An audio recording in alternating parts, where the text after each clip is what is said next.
नमस्कार दर्शकबिन, आज हामीले यो समसामयिक विषयमा एकदम भिडियो बनाउन गइरहेका छौँ र कोरोना भाइरसका विभिन्न समस्याहरू देखिरहेका छन् र नेपालमा पनि अनेक किसिमका समस्याहरूले धेरैको जनजीवनलाई क्षति पुर्याइरहेको छ र अस्तव्यस्त बनाइरहेको छ। र आज हामी सामु अमृत लामिछानेजी हुनुहुन्छ, जो डक्टर लाइनमा पढ्दै हुनुहुन्छ। उहाँलाई स्वागत छ। नमस्ते। र यो कोरोना भाइरसको विषयमा हामी कसरी सुरक्षित हुन सक्छौँ र कोरोना भाइरस के हो, कहाँबाट उत्पत्ति भयो भनेर चाहिँ यसलाई छलङ्ग पार्दिनुहोस् न हजुरको परिचयसहित। नमस्कार, म अमृत लामिछाने। म अहिले हाल नेसनल सिटी हस्पिटलको इमर्जेन्सी डिपार्टमेन्टमा काम गर्छु। अनि अहिले म ब्याचलर इन पब्लिक हेल्थ हजुर थर्ड सेममा श्री मेडिकल कलेजमा अध्ययन गरिरहेको छु। अनि यो कोरोना भाइरस भनेको के हो र कोभिड-19 भनेको के हो, यसको चाहिँ परिचय दिनुहोस् न। यो कोरोना भाइरसलाई चाहिँ अहिले कोभिड भनेको छ। अब कोभिडको चाहिँ एउटा यो सर्ट फर्म हो, कोरोना भाइरल डिजिज भन्छ। यो 2019मा डिसेम्बर 31मा चाइनाको वुहान सिटीबाट देखिएको हुनाले यसलाई चाहिँ कोभिड-19 भनेर पनि चिनिएको छ।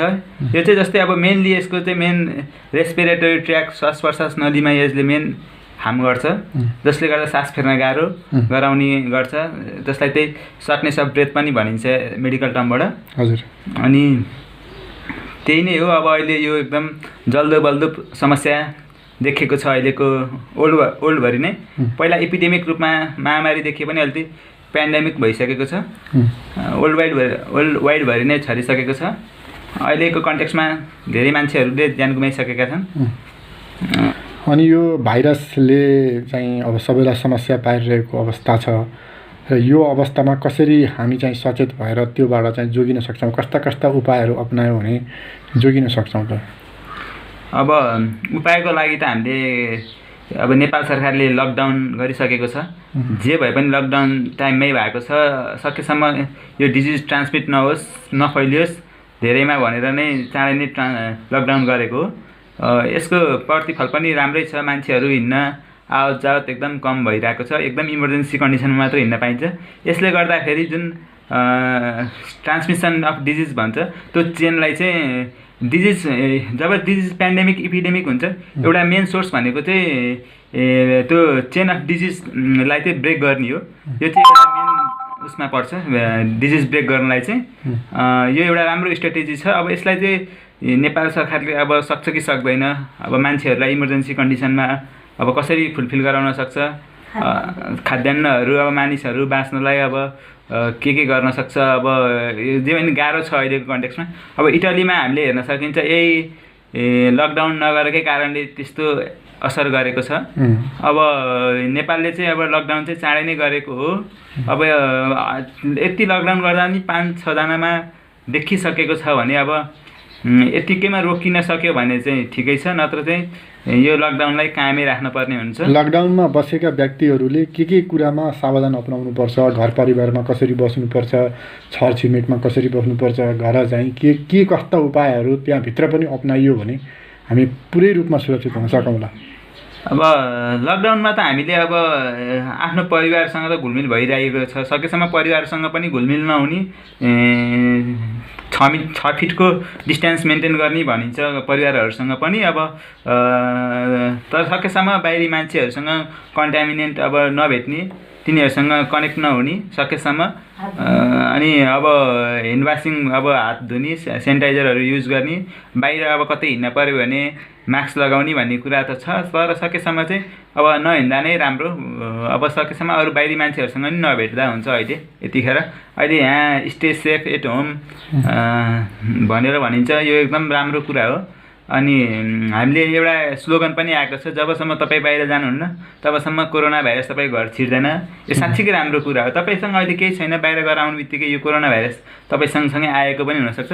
त्यसले गर्दाखेरि तपाईँ मात्र नभइकन तपाईँको घर परिवार सबै असर गरेको हुनसक्छ। त्यसले तपाईँको छरछिमेकदेखि लिएर सहर सबै असर गरिरहेको हुनसक्छ। आफूले आफ्नो कारणले त्यस्तो हुन्छ भने हामी यो कुरालाई मान्दा पनि त मिल्छ।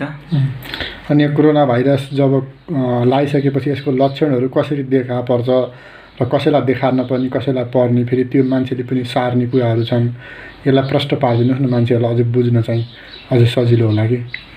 यसको लक्षण चाहिँ कस्तो छ भने जब हाम्रो शरीरमा भाइरस इन्ट्री गर्छ इन्ट्री गरिसकेपछि साइन एन्ड सिम्टम्स भनेर लक्षणहरू देखिनलाई चाहिँ 14 दिनसम्म टाइम लाग्छ। हामीले चाहिँ यसलाई जुन इन्क्युबेसन पिरियड भनिन्छ, यसको कोरोना भाइरसको इन्क्युबेसन पिरियड चाहिँ 14 डेजको छ। अब यसलाई चाहिँ हामीले त्यही 14 डेजसम्म चाहिँ हामीले त्यसलाई हेर्न पर्यो, निगरानीमा राख्न पर्यो। अब कोही मान्छे टाढाबाट ट्राभल हिस्ट्री अब विदेशतिरबाट आएको छ, कतै घुमेर आएको छ भने उसलाई चाहिँ अब 14 दिनसम्म क्वारेन्टाइनमा राखेर हेर्न पर्यो।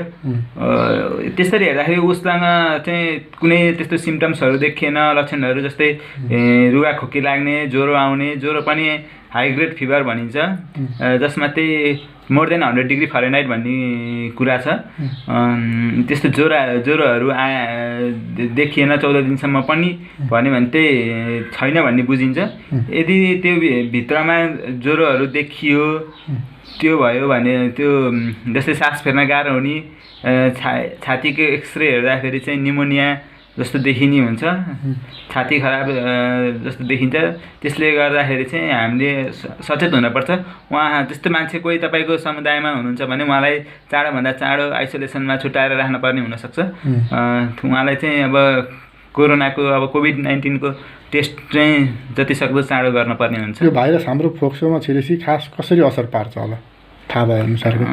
फोक्सोमा छिरेपछि भन्दा पनि जब भाइरस हाम्रो रेस्पिरेटरी सिस्टममा एट्याक गर्छ, यसले चाहिँ एउटा एलर्जिक टाइपको रियाक्सनहरू दिन्छ, जसले गर्दाखेरि स्नेजिङ जस्तै हाछिउँ आउने, रुगाखोकी गर्ने। यो भाइरस भनेको त एन्टिबडी, फरेन बडी हो, बाहिरको बडी हो, जसले चाहिँ हाम्रो शरीरले चाहिँ यसलाई फाइट गर्छ, रियाक्ट गर्छ यससँग। त्यसैले गर्दाखेरि चाहिँ हाम्रो शरीरले विभिन्न रेस्पोन्सहरू देखाउने हो। अनि त्यही फाइट गर्दा गर्दा त्यहाँ इन्फेक्सन भएर नै अरू सबै सिम्टम्सहरू देखिने हो। त्यही फाइट गर्दा गर्दै 14 दिन टाइम लिएको नि हुनसक्छ सिम्टम्सहरू देखिनलाई। अब कोही मान्छे अब इम्युन पावर कम भएको मान्छेको अब चाँडै नै सिम्टम्सहरू देखिने भयो। अब इम्युन पावर कम नभएको यो हाम्रो शरीरमा यो इम्युनी पावरले कसरी काम गर्छ र इम्युनी पावर बढाउनको लागि हामीले के गर्न सकिन्छ? इम्युन पावर भन्नाले त अब इम्युन भनेको त अब फरेन बडीहरूसँग, शरीरको रोगहरूसँग लड्ने क्षमतालाई नै इम्युनिटी पावर, इम्युन बडी भन्छ होइन, जो सबैको शरीरमा हुन्छ। अब कसको शरीरमा कति छ भन्ने कुरा त अब त्यसरी नाप्न त मिल्दैन। जस्तै अब कोही मान्छेको एकै दिन हात काट्यो, कसैलाई सन्चो हुनलाई 5 दिन लाग्यो, कसैलाई 7 दिन लाग्यो। सुगर लागेको बिरामीहरूलाई सन्चो हुन त अझै धेरै नै दिन लाग्छ, महिनै लाग्छ। हो, त्यो सबै इम्युन पावरमा डिपेन्ड गर्ने कुरा हो, इम्युनिटी पावरमा। त्यही नै हो। यो इम्युनिटी पावर चाहिँ हामीले के कुराहरू सेवन गरियो भने अहिलेको यो कोरोना भाइरसको लागि चाहिँ उपयुक्त होला? जस्तो कसैले भन्छ नि कागती, कसैले के चाहिँ विभिन्न किसिमका युट्युबमा र फेसबुकमा अनेक कुराहरू आइरहेको छन्। तर आधिकारिक रूपमा चाहिँ होइन कस्ता चिजहरूले हाम्रो इम्युनिटी पावरलाई बढाउला? त्यस्तो खानै न, किनभने अहिलेको कोरोना भाइरसको औषधि भनेको इम्युनिटी पावर भयो, किनभने यसको औषधि त निस्केन होला नि होइन?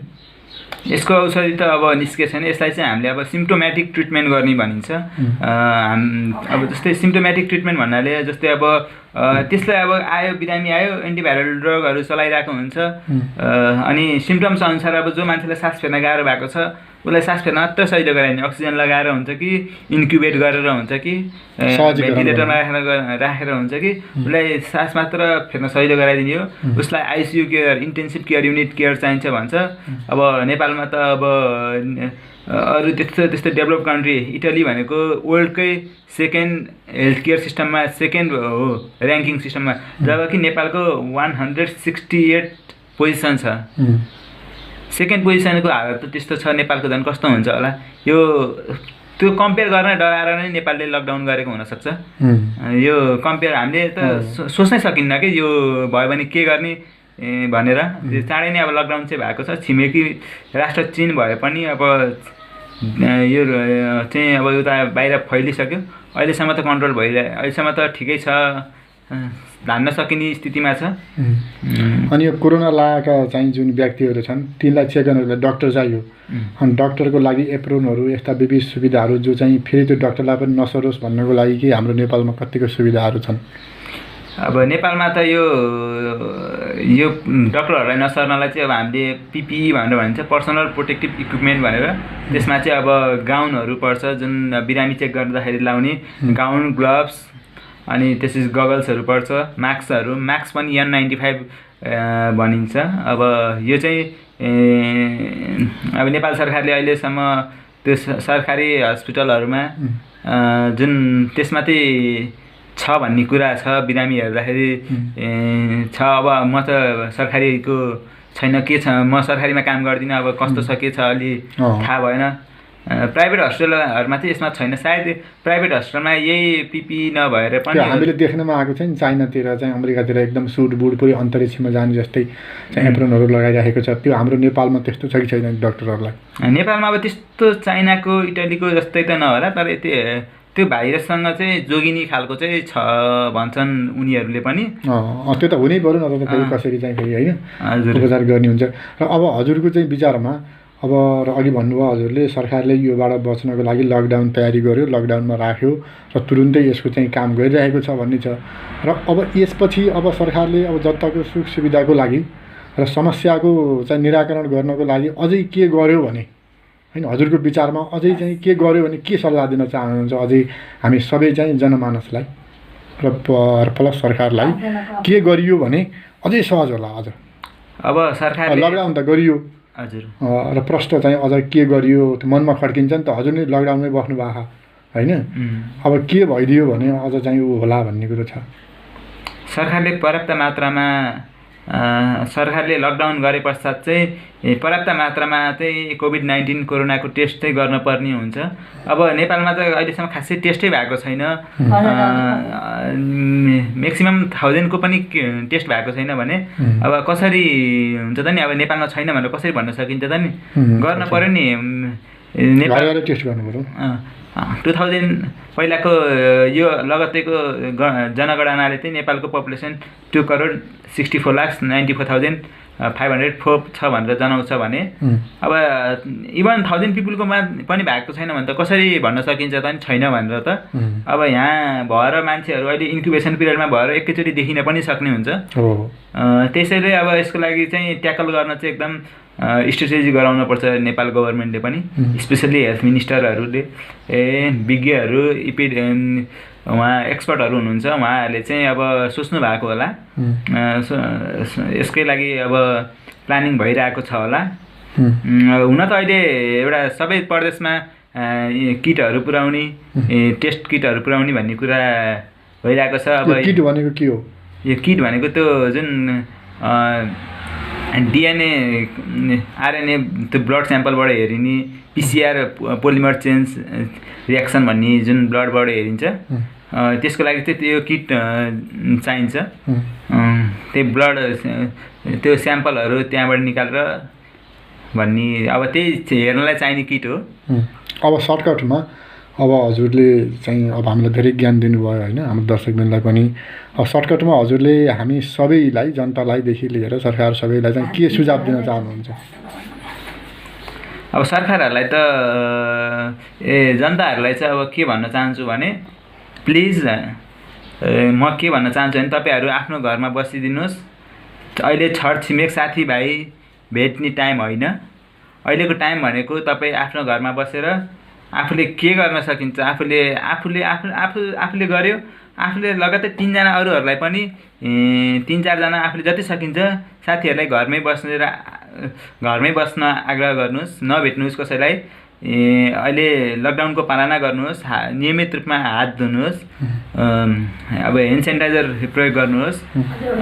अनि त्यसपछि अब टाइम पास गर्न बोर भयो भने अब होला क्यारम बोर्ड खेल्नुहोस्, अनलाइन गेम्सहरू खेल्नुहोस्। सकेसम्म बाहिर चाहिँ यो चाहिँ जुन अब हाम्रो चाहिँ गाउँ समाजमा अब अचानक कसैलाई यसको लक्षण देखा पर्यो अथवा योलाई कोरोनाले चाहिँ समात्यो भन्ने होइन, आक्रमण गर्यो भन्ने कुरा थाहा भयो भने र उनीहरूलाई के चाहिँ सुझाव दिनुहुन्छ? होइन, त्यस्तो छ आशंका, लक्षणहरू त्यस्तो देखिएको छ भने तुरुन्त नजिकको स्वास्थ्य कार्यालय, कोरोनाको अब कोभिड-19 को टेस्ट हुने ठाउँहरूमा तुरुन्त सम्पर्क राख्न म आग्रह गर्छु। जस्तै अब कोही मान्छेलाई यहाँ केस देखियो भनेर उनीहरूले त्यही गुपचुप राख्ने, लुकाउने गर्छन् होइन, त्यसले गर्दाखेरि एकदमै ठुलो महामारी निम्त्याउन सक्छ।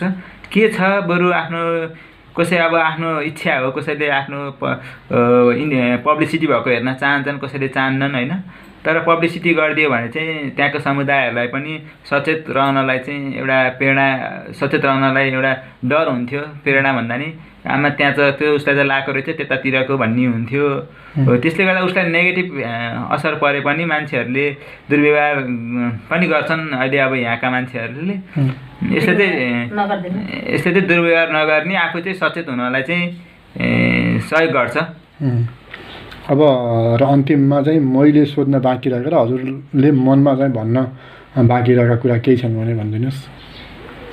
अब त्यही हो, अब कोरोना भाइरस अब अहिले चाँडै नै समाप्त होस्। अब यो चाँडै नै सकियोस्। अब जतिलाई लागिहाल्यो, अब यो पछि चाहिँ एकजना पनि नलागोस्, कसैलाई पनि देखा नपरोस्। टेस्ट गर्दाखेरि सबैको नेगेटिभ आओस्। यही नै छ मेरो भगवान्सँग दुआ माग्दाखेरि। म यही नै माग्छु। यति नै हो। अब लाएको मान्छेहरू पनि चाँडै क्योर हुनुहोस्, यही नै छ मेरो चाहना। तपाईँहरू पनि सचेत रहनु होला। हुन्छ भन्दै तपाईँले बोल्ने मौका दिनुभएकोमा धन्यवाद।